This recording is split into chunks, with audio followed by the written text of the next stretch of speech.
So this is an example video for problems associated with the logarithm defined as an integral. And in this video, I'm just going to do initial value problems. So I'm going to go through these three examples. So they're all initial value problems. So these are all the differential equations with like their, certain conditions. So if there's a particular one that you want to see, you can just fast forward to it. Otherwise, I'm going to go through the whole thing. Okay, so starting with the first one, so again, it's an initial value problem. So we know that we've really just got to integrate this as e to the negative x cosecant squared pi e to the negative x dx. So this is really where we want to start. Now, for this particular problem, you obviously can't just integrate it as is. We're going to have to use substitution. So what I'm going to do is I'm going to take this part here and make that my u. So my u will be equal to pi e to the negative x, and then my du will be negative pi e to the negative x. Remember, you've got to use chain rule here, dx. So I can see then I'm going to have to manipulate this a little bit because this problem does not have a negative pi in it. So this will be negative 1 over pi du e to the negative x dx, and now I can make this substitution. So this will become cosecant squared of u times negative 1 over pi du, and now I can kind of rearrange all this and work with this. So let me clear a little space here. Okay, so here's what I'm left with, and then I just left the u here so we wouldn't forget because we'll need that later. So I can rewrite this as negative 1 over pi, and then just take this integral cosecant squared u. So this will equal negative cotangent u, but since I already have the negative here, the whole thing will become positive. So this will be 1 over pi cotangent of u plus c, and so then that's 1 over pi cotangent of pi e to the negative x plus c. Okay, so we're not done. A lot of times when I see students do these problems, they just get this and then they move on. But remember, this is an initial value problem, so I need to use this piece of information as well. So let me clear some space. Okay, so using this solution, now we're going to bring in this information. So I just really need to plug this in for my x's. So this becomes 1 over pi cotangent pi e to the negative natural log of 4 plus c, and now I know that this is going to equal 2 over pi. Okay, so now I got to work through all this. So e to the natural log of 4. I just want to be a little careful with this. So what I'm going to do is I'm actually going to get rid of the negative exponent. So this will be 1 over pi cotangent of pi times 1 over e to the natural log of 4. And then that'll be this plus c equals 2 pi.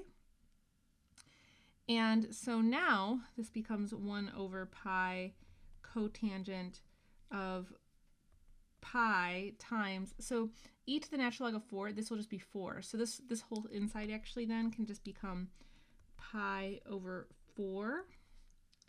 And then plus c equals 2 pi.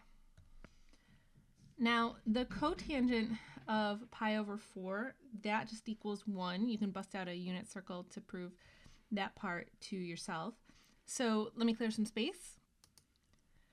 Okay, so since I know the cotangent of pi over 4 is just 1, this all becomes 1 over pi plus c equals 2 pi. So now I can solve for c, so I can subtract off this 1 over pi to get that my c equals 1 over pi.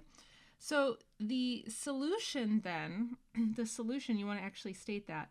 So I need to plug this c now into the function. So this becomes 1 over pi cotangent of pi e to the negative x plus 1 over pi.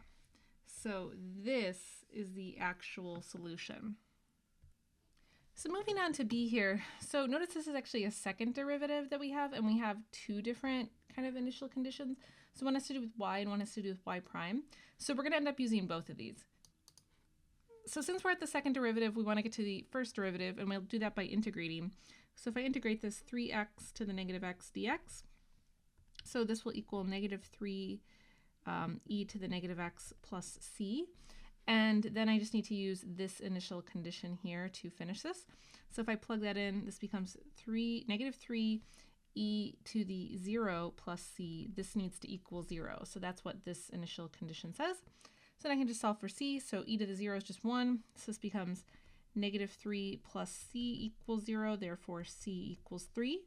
So my dy dx then, this will equal negative 3 e to the negative x plus 3. Okay, so let me make some space. And so now we're going to start the process over. So now I'm trying to get to y. So to get to y, I need to integrate this again. So we'll go ahead and integrate. So this becomes negative 3e to the negative x plus 3 dx. So notice that I have two terms now, so I do have to put parentheses around this. That's proper. Okay, so if I integrate this, this will be 3e to the negative x plus 3x plus c. And so now I need to use this initial condition here, so I'll plug in 0. So this becomes 3e to the 0 plus 3 times 0 plus c. That's going to equal 1. And so what that really gives me then is 3 plus c equals 1. Therefore, c equals negative 2. And so now I can finally state the solutions. The solution then will be 3e to the negative x plus 3x minus 2. So this guy right here is the solution. So really you just keep plugging these in as you go up through each kind of integral, I guess is what you could say. And so for d, so we have kind of the same idea here. So once again, I've got a second derivative that I'm starting with. So I need to find the first derivative. So I'll integrate this. So if I integrate, oops, let me grab the white pen. So this is secant squared x dx. So this will just be the tangent of x plus c. So then I need to use, so this is actually equal to my dy dx. That's what we just found. So now I need to use this condition here. So if I plug this in, this becomes the tangent of 0 plus c. This needs to equal 1. And so we know that the tangent of 0 is just equal to 0. So this would tell me then that c will equal 1. So my dy dx is going to be tangent of x plus 1. Okay, so now this is what I need to integrate to get to my y. So let me clear some space.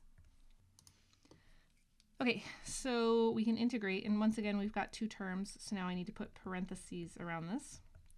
And so if I integrate this, so this is going to be a little bit trickier now, because to integrate tangent, we don't have just some like nice antiderivative for this. So now we got to be a little tricky. So I'm going to break this up into two pieces. We're actually going to call this tangent x dx and then just 1 dx. So this one here is the easy one, and this one here is the tricky one. So the way that you integrate this, I've actually shown this in other videos, but you need to think of this as tangent, you need to think of tangent as sine of x over cosine of x. And then you can use substitution on this to finish this. So my substitution will give me that my u needs to equal, let's see, cosine of x, and then my du, so take the derivative here, this would be negative sine of x. Therefore, my negative du will equal, oh, I forgot the dx, sine of x dx. Okay, so here's the substitution that I want to use on this guy. So let me make some space. Okay, so setting this up now, so this will become negative 1 over u du, and then I still got this 1 dx. So now I can go ahead and integrate all of this. So this becomes the negative natural log, the absolute value of u plus x, and then we still have this plus c here. And now I need to replace my u with this cosine of x. This is kind of a lot of work. So this is the natural log of the cosine of x plus c. Okay, now this was an initial value problem, so I still need to use this condition here. So let me clear some space now. And okay, so now I'm going to plug in this condition.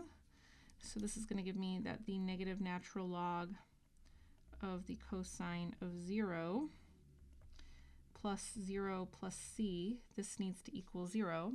Now cosine of 0 is 1, so now I have to take the natural log of 1.